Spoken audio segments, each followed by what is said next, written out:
What is up, you guys? Taylor checking in for the recap of UFC Pavlovich versus Blades. The big time heavyweight main event definitely lived up to the hype, in my opinion. Now, if you had money backing Blades, certainly you guys were a little disappointed that Blades didn't have a more heavy offensive takedown attack in his arsenal as long as that fight lasted. It seemed that he was way too comfortable to throw down on the feet.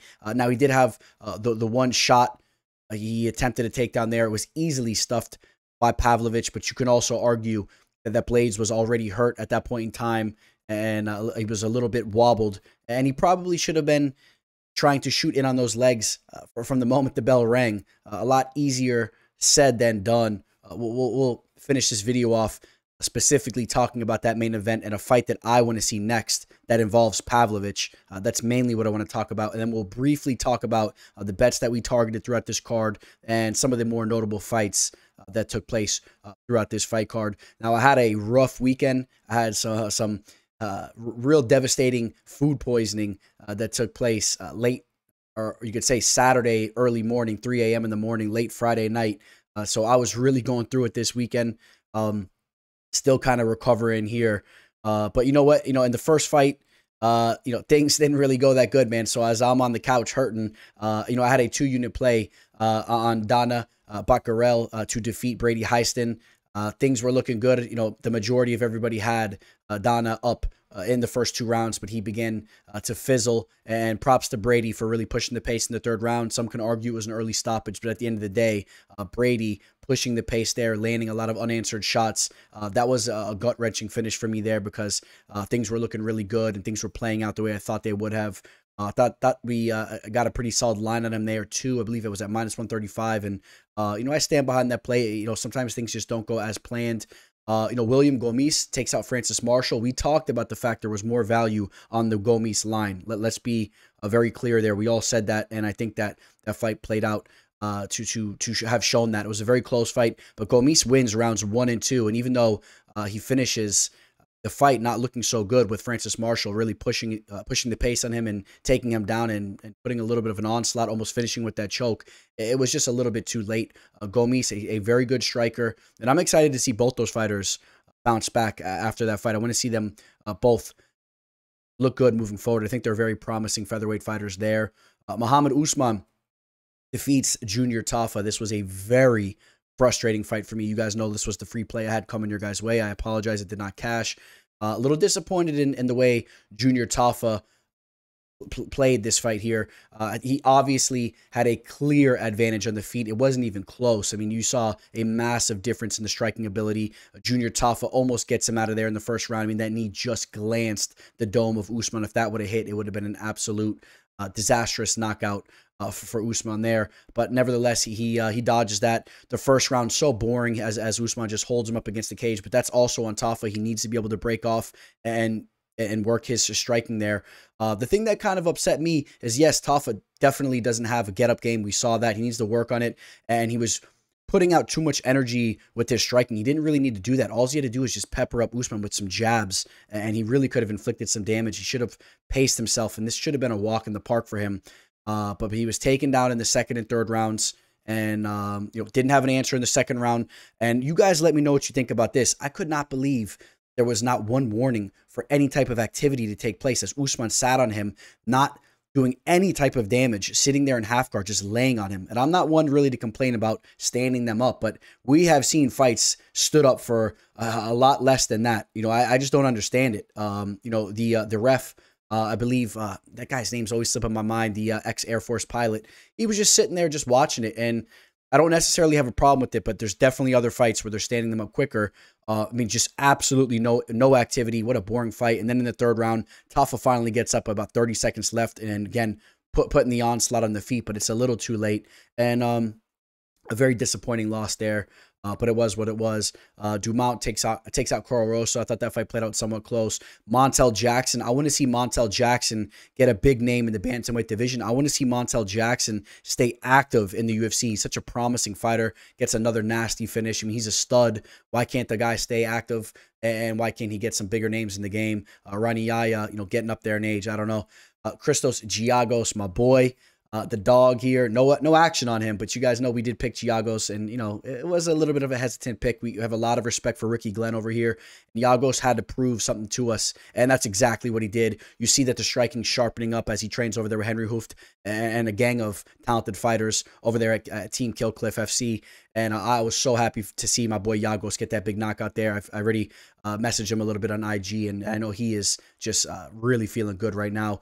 Jeremiah Wells gets the split decision victory over Matthew Semmelsberger. You guys know we were on Wells, and I thought that was the right decision. Matthew Semmelsberger landed some big shots, but Wells, what an absolute beast he is, taking those shots, pushing forward, getting some takedowns, raining down ground and pound and damage down on the mat. What a war that was, and I enjoyed that fight. Yasman Lacindo takes up Rogan Walker. We all expected that. I had a 1-unit stab on Jared Gordon.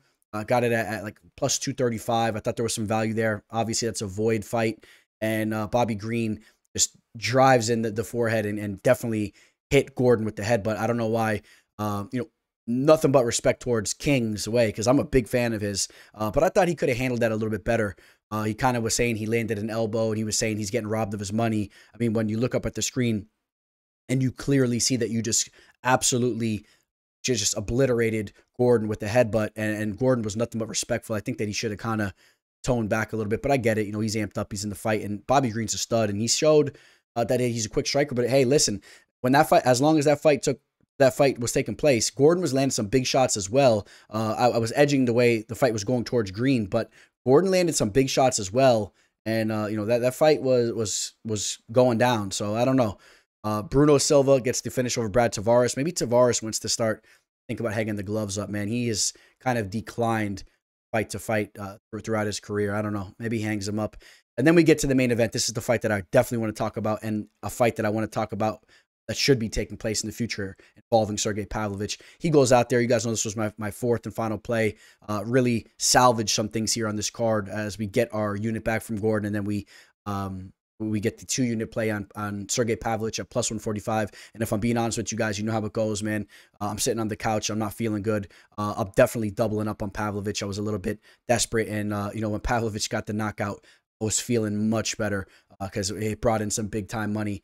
And I felt pretty damn confident Pavlovich was going to get this fight here. Should have thrown some more units on it from the get-go. Curtis Blades, we got to respect his wrestling. And the main thing was we hadn't seen Pavlovich go late in fights. So that was the question mark there. But this dude, Pavlovich, is just something else. An 84-inch wingspan, the way he throws that jab right down the center line, throws it right down the pipe. I mean, you saw that jab wobbling Blades. There's some serious power going on there. Well, you see Steve Mako in his corner. If you don't know Steve Mako, one of the greatest wrestlers of all time, one of the greatest wrestlers involved in the sport of mixed martial arts. My best friend's little brother has had the luxury to train with him extensively throughout the years. I mean, you're talking about the cream of the crop. Steve Mako is a stud, and when you got a guy like Mako in Pavlovich's corner, you're going to see his game evolve very much so.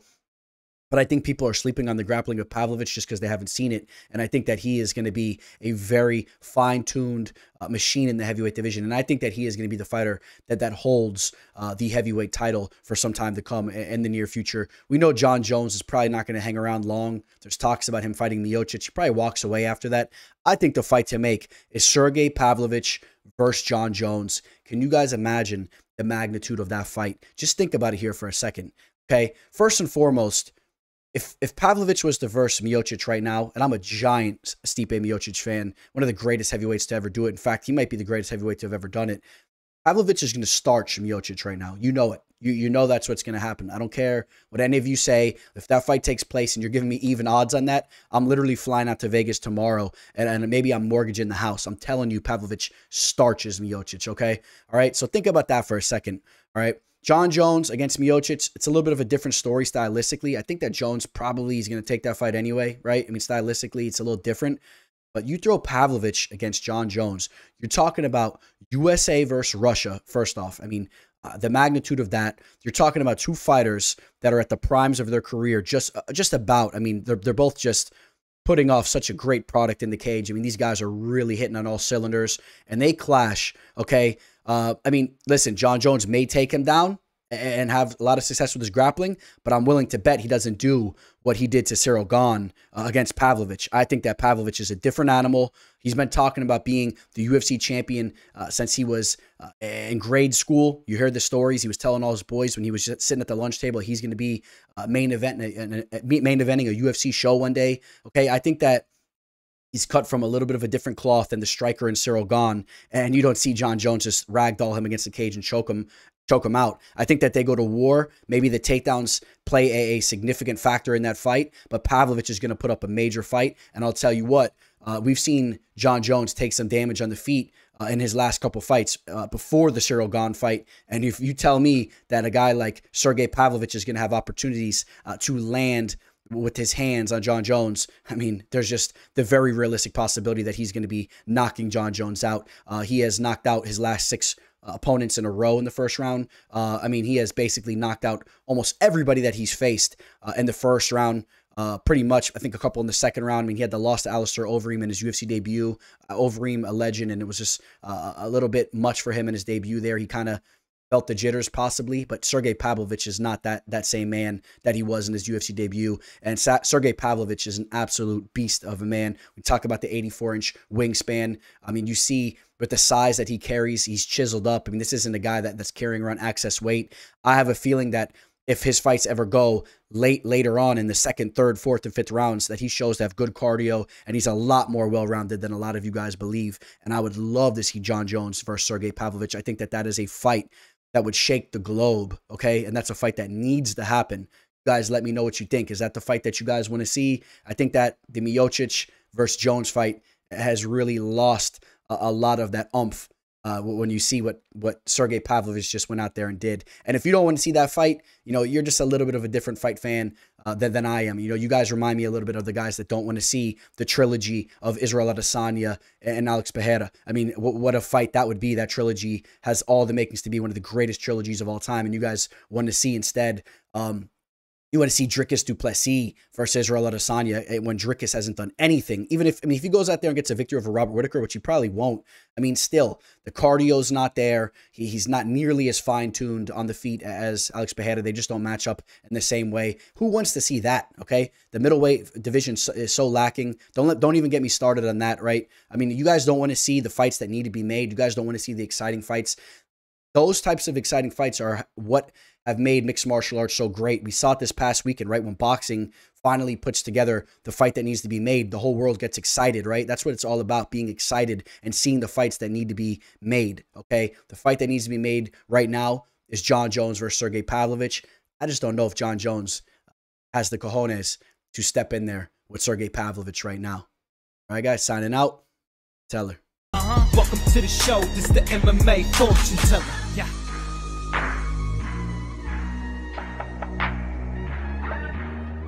The MMA fortune teller. The teller.